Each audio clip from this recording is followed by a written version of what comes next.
سيدنا محمد وعلى آله وصحبه أجمعين أما بعد.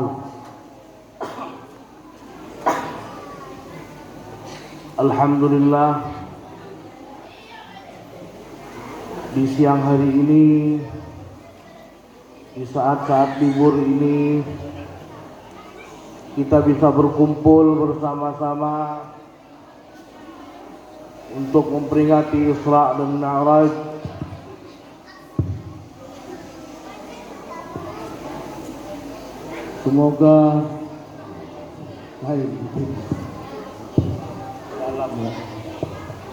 Semoga kita mendapat rahmat Allah Subhanahu wa taala, dapat barakahnya Isra Mi'raj. Amin ya rabbal alamin. Yang kami hormati Ustaz Nasiruddin, pengurus pimpinan pondok pesantren Bupati saja. Ibu-ibu ini gak usah ngomong lah, coba berhenti ngomong. Ini belum pernah lihat anak balik lah. Ini asal ada dulu balik lah. Tak iso berhenti itu ngomong, matikan next shoot balik dulu. Biar dulu. Biar hati itu ada tobat-tobat sedikit lah.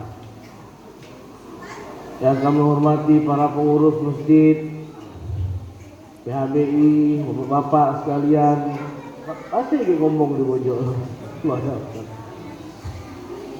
Maka tadi itu Ustaz siapa tuh yang sambutan pertama tuh, itu tuh dia baca jampi ilmu bentak tuh. Fahum la yatakallamun, fahum la ya'qilun, fahum la yubsirun. Itu kalau untuk gertak orang tuh, diam kau. Itu yang dibaca tuh. Saya lihat kenapa Ustaz ini pakai jampi itu tuh, rupanya memang jamaah yang bisa omong memang.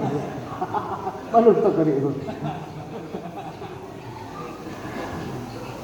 Alhamdulillah, memang menyikapi virus corona ini luar biasa, Bang.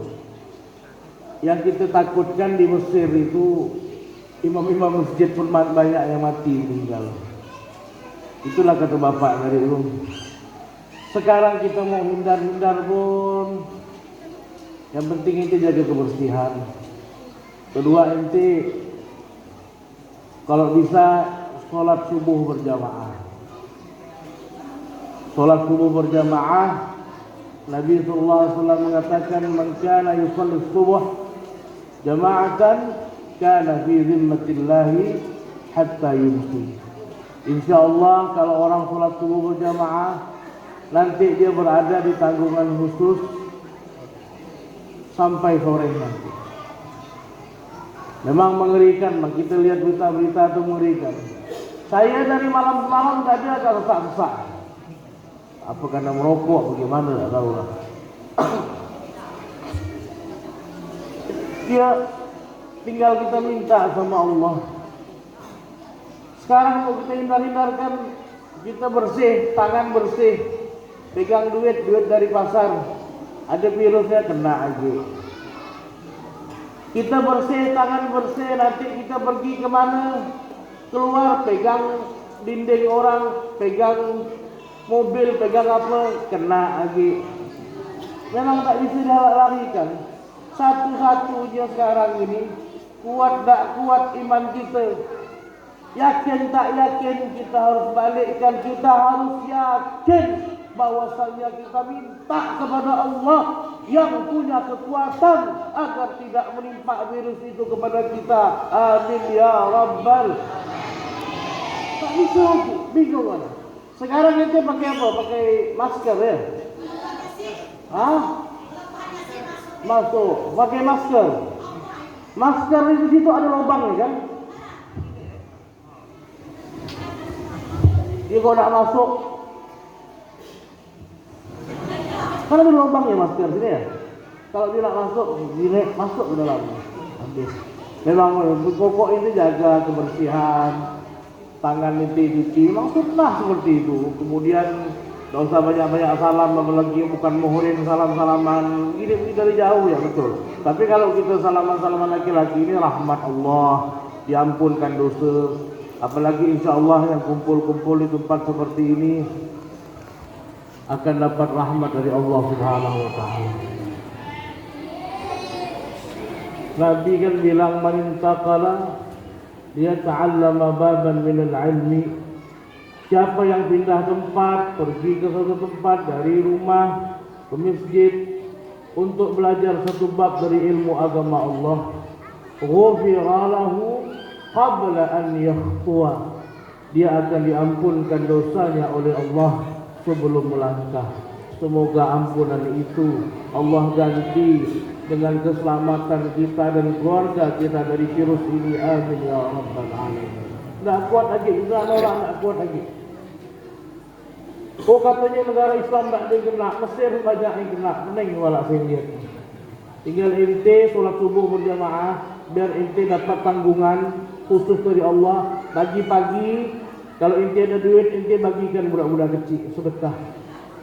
Pagi-pagi bagikan kuenya, ente masing-masing kasihkan. Insya Allah mudah-mudahan selamat semua ya. Amin ya rabbal alamin. Minta ampun lah sekarang. Kuat benar gara-gara virus babi gitu. Anak gelap virus babi benci lah gitu. Udah tahu mulai berhenti stop kalah negara ini dari orang luar masuk ya kan. Orang luar tak boleh ke dalam, orang dalam tak boleh keluar. Ini masih yang masuk. Babi-babi dari luar masuk. Akhirnya baru lagi itu sakit. Kita tak punya otak yang di atas tu. Mau oleh kabarkan apa Kalbar ini lah 800 orang yang terinfeksi. 800 orang, bukan yang mati yang terinfeksi. Mudah-mudahan Allahumma ya Allah, masa rahmatmu dan ampunanmu bisa kalah dengan binatang babi ya Allah. Mudah-mudahanlah kita dengan rahmat dan ampunan Allah yang kita dapatkan ini, kita dapat kesehatan, kekuatan. Amin ya rabbal. Baru kau jawab Ramin tadi ngomong terus kau. Isra Mi'raj tadi Ustaz Mulyadi ngajar tempat saya lama dari budak-budak belasan orang. Memang ini tak jelas nih Pak, tak bisa dikurangi itu apa kebasnya apa. Bulung-bulung kan, bulung gitu. Macam itu dengar gendang ya.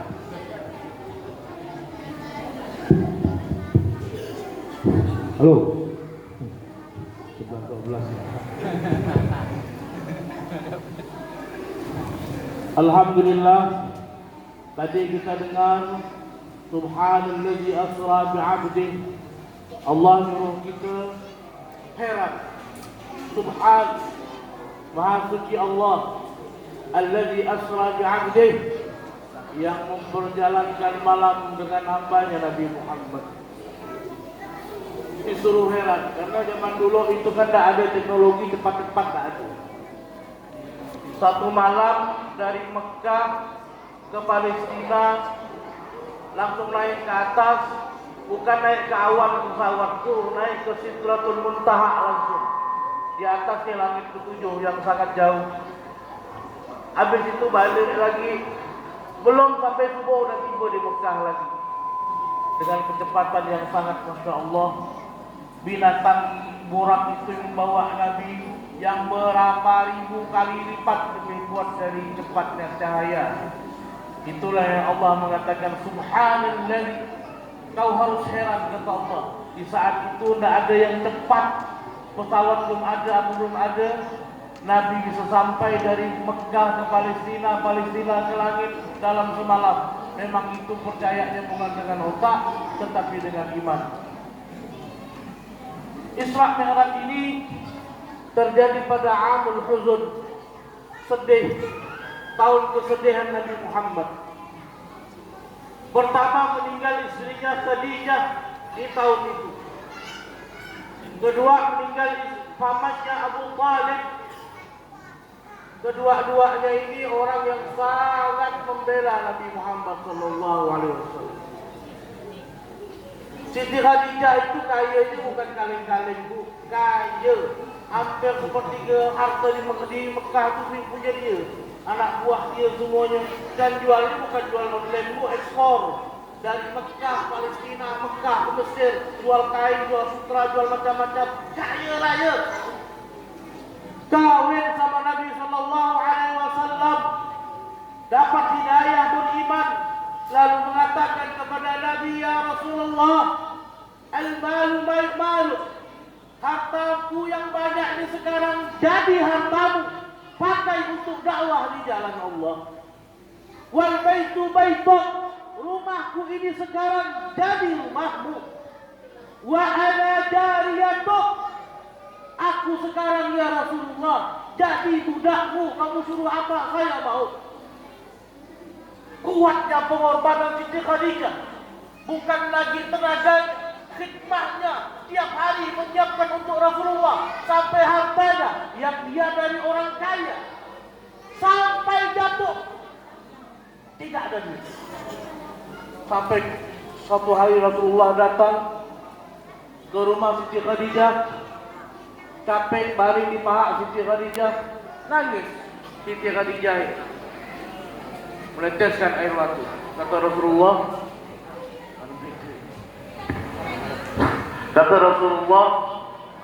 ini bawa dia. Mantap nih bang. Mati ini udah minum kopi nih, mati nih. Tadi belum kopi, bingung detail lah.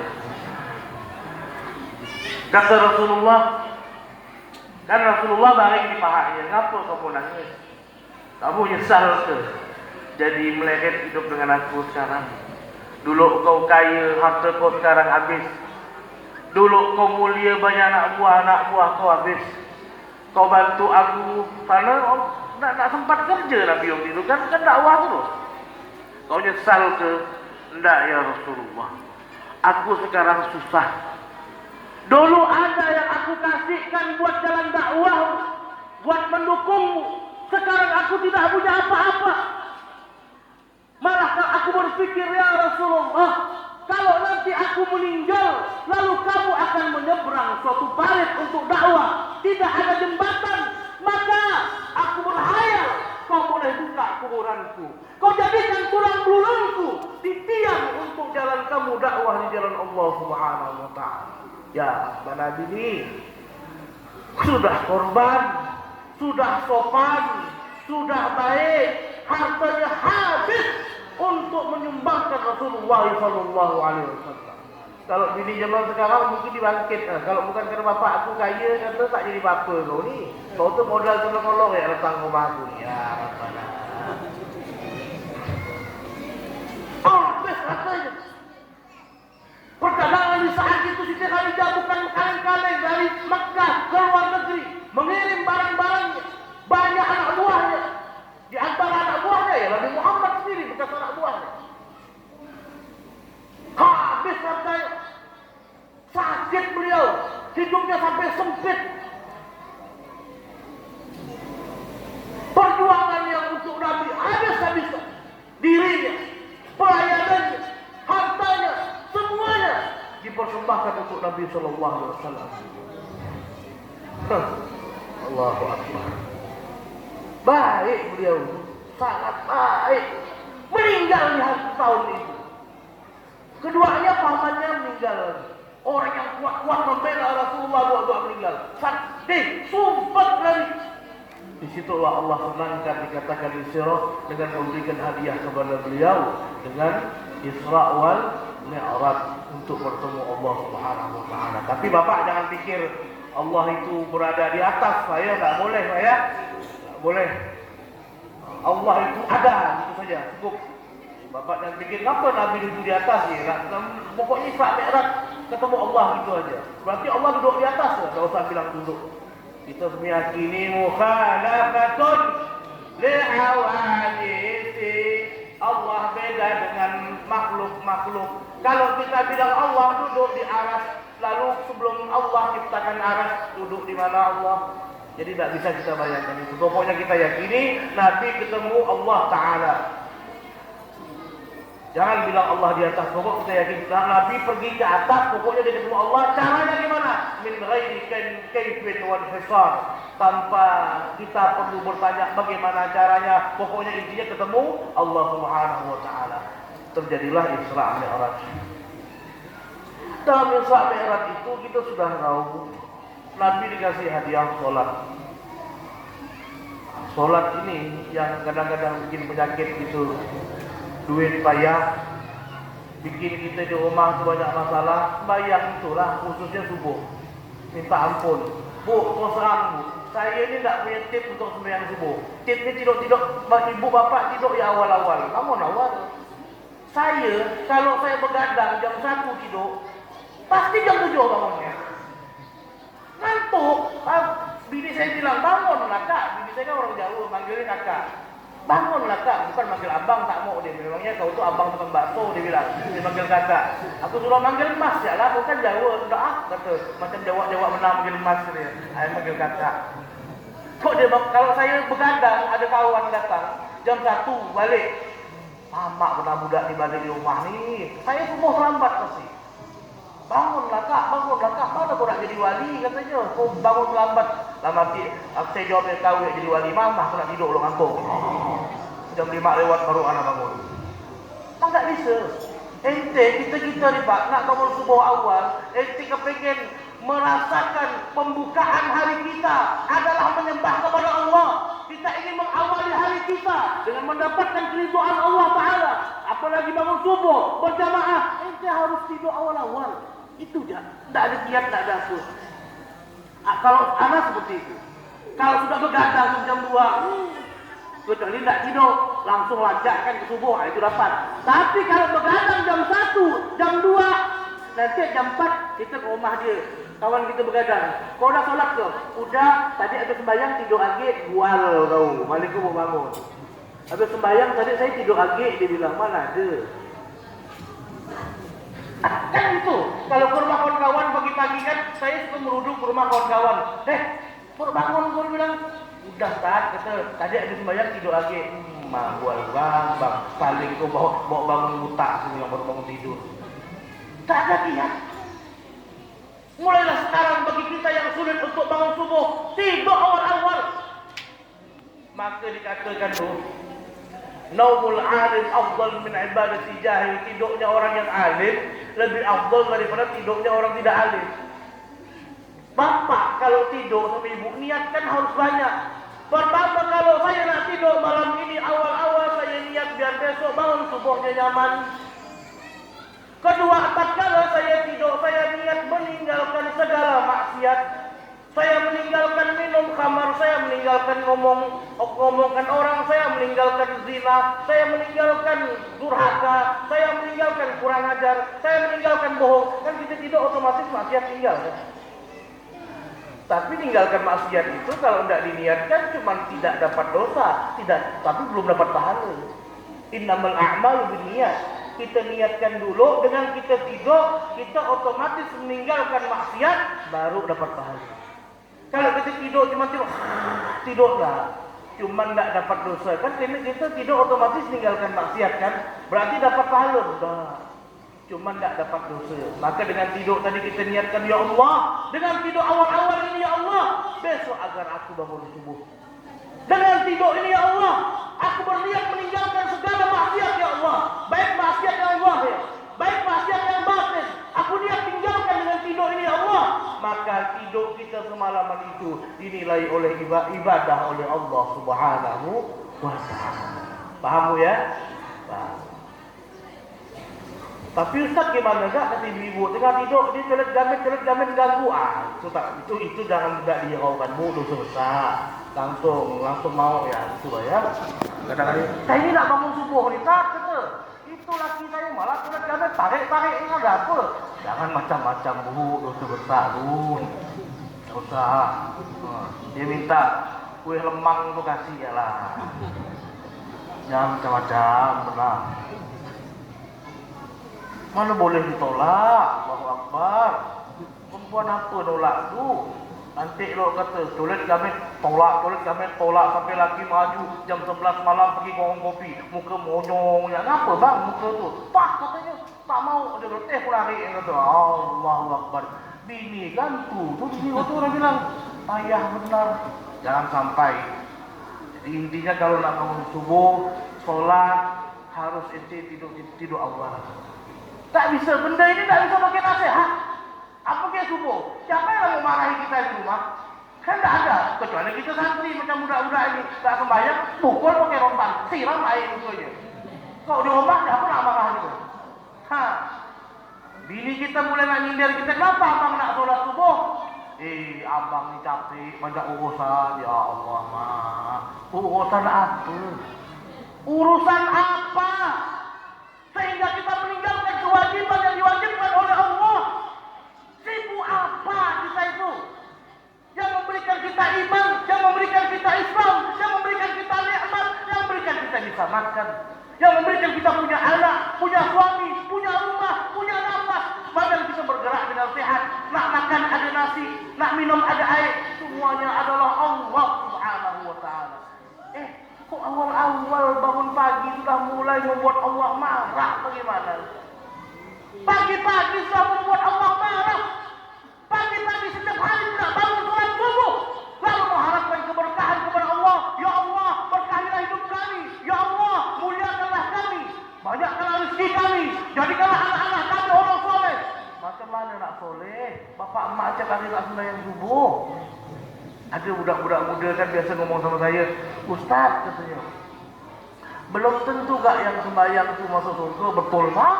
Saya bilang, betul itu. Budak-budak muda kan gitu, hidup kita yang penting gak ganggu orang ya, kan gitu dia. Belum tentu yang sembahyang itu masuk surga. Betul itu. Bentar itu belajar di mana itu? Saya bilang, hebat itu ngomong. Yang sholat mah belum tentu masuk surga, belum. Tapi kau yang tak sembahyang ini pasti masuk neraka, aku bilang. Pasti. Rasul tak bisa memastikan. Allah Ta'ala berfirman, "Masalatakum fi saqar." Menceritakan percakapan malaikat kepada yang masuk neraka. Malaikat tanyakan, "Masalatakum fi saqar." Apa yang membuat kau masuk neraka saqar? Wahai hamba-hamba Allah, kata malaikat diceritakan di Al-Quran. Apa yang membuat kau masuk ke neraka saqar? Qalu lam naku minal musallin. Kami tidak sholat, wahai malaikat. Kau katakan orang yang tak sholat belum tentu masuk surga, betul. Tapi kau yang tak sholat pasti kau masuk neraka. Na'udzubillahi. Semoga lah kita yang di rumah pelan-pelan, yang malas sembahyang. Ibu jangan nak ngomong masalah ekonomi, bapak jangan ngomong masalah ekonomi. Duit sampai tak ada, payah kadang-kadang tu karena ada yang tak sembahyang di rumah tu. Betul. Betul. Sampai tak ada duit, ya terus kadang datang Ustaz, tak ada duit. Saya bilang, apa kau ni? Gula pun tak ada di rumah kamu, apa kopi pun tak ada, tanggaram suku yang ada di rumah ni.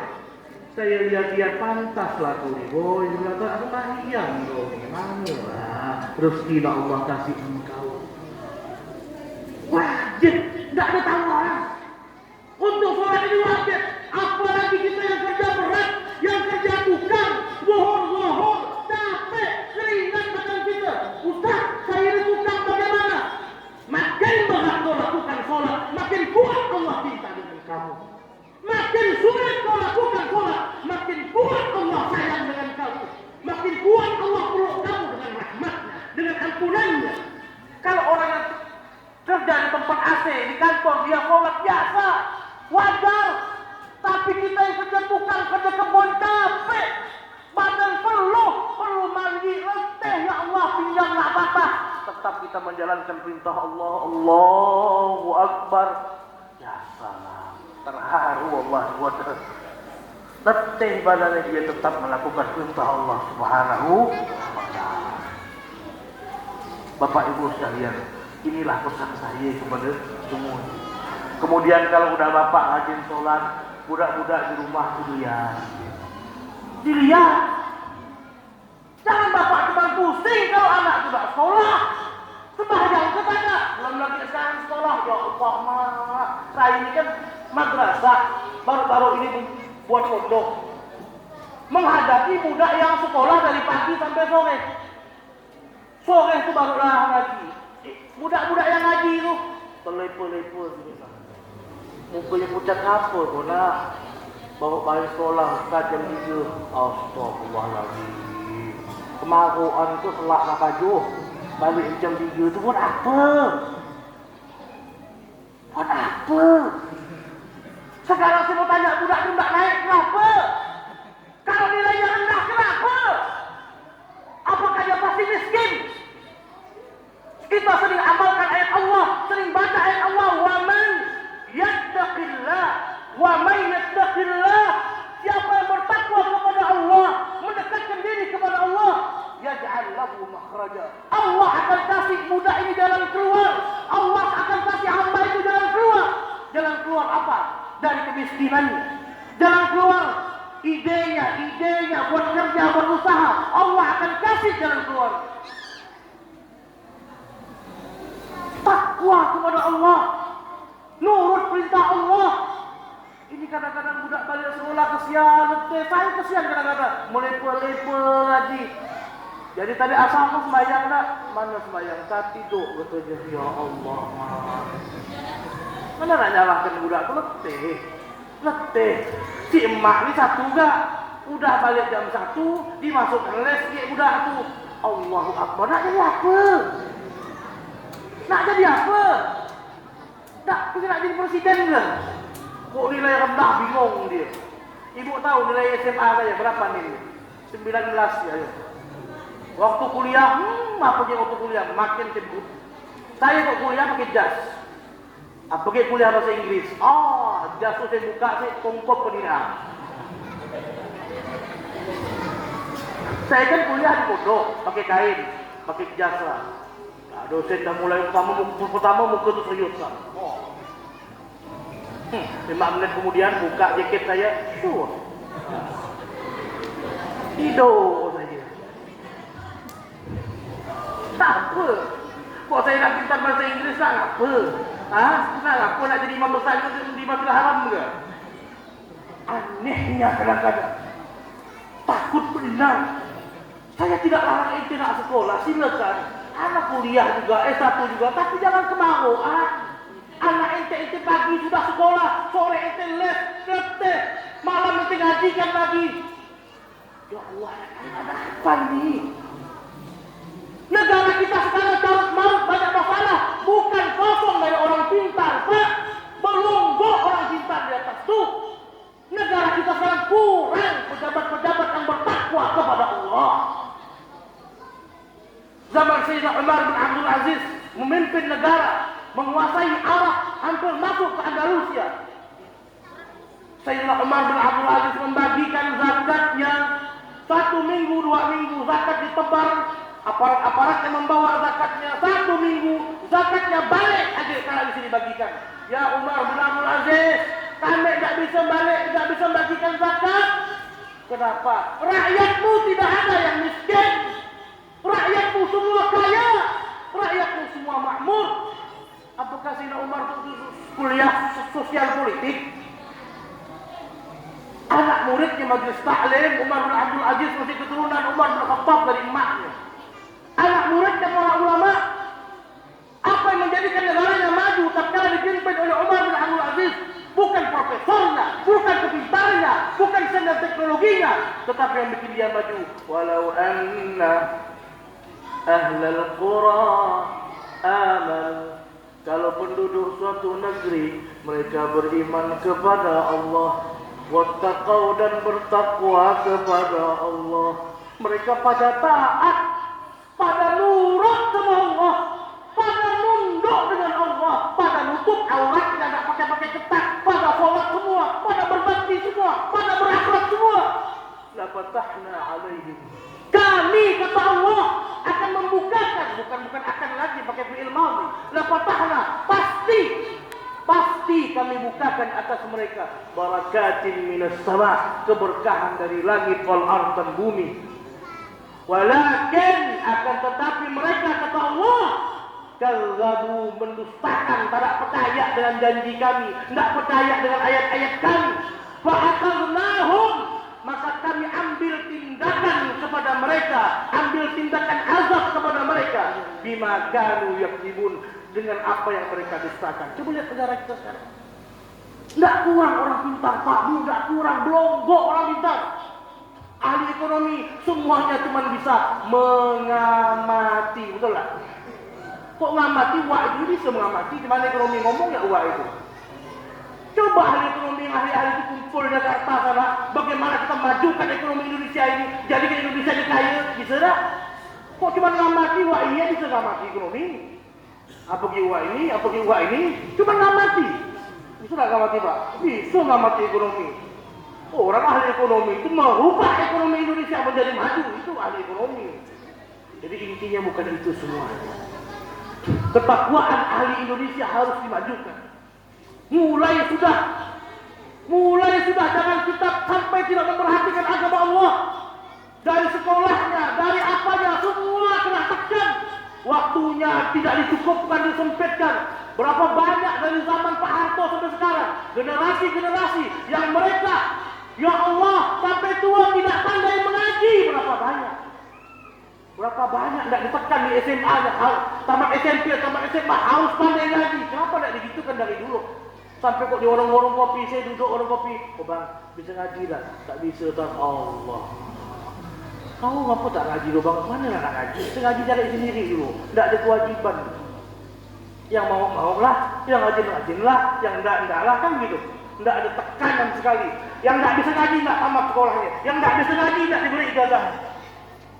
Agama tidak diperhatikan. Ada dunia umum saja. Tidak pusing kalau budak tidak tahu lagi. Budak tidak tahu sholat, mereka tidak pusing. Sekarang sudah wabah menyebar, virus menyebar, baru mereka bilang ini karena ini. Banyak prediksi karena ini. Bukan, ini karena banyak maksiat hamba-hamba Allah kepada Allah Subhanahu wa taala. Apa prediksi apa? Terlalu luar biasa zalimnya manusia. Luar biasa benar nakalnya manusia menentang Allah. Luar biasa sekarang ini. La ilaha illallah. Akhirnya Allah turunkan wabah. Baru semuanya. Prediksi ini karena ini. Tidak ada. Saya bilangkan ke bapak dan ibu semuanya. Nak selamat, dekatkan diri kepada Allah. Seandainya tengah-tengah kita sembahyang. Seandainya tengah-tengah kita sholat, kita mati. Mati syahid bapak ibu tambang atau masuk ke surga Allah. Langsung masuk ke surga Allah Subhanahu wa ta'ala. Allahumma ya Allah, jagalah kami daripada penyakit-penyakit membahayakan ya Rabb. Ya Allah, jadikan kami orang yang bertakwa kepadamu. Amin ya Rabbal. Lihat jam dulu ya, jam berapa ya?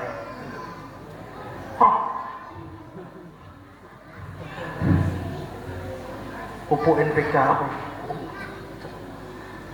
Bapak Ibu sekalian, itu masalah sholat dan masalah pendidikan agama budak-budak tadi ya. Jadi adik-adik ini ente kok nak nasib ente bagus, masa depan ente jangan lupa, ente banyak-banyak ya ke masjid. Banyak-banyak ke masjid, ente sholat, ente belajar ngaji, insya Allah nanti kata-kata ente jadi BMS nanti.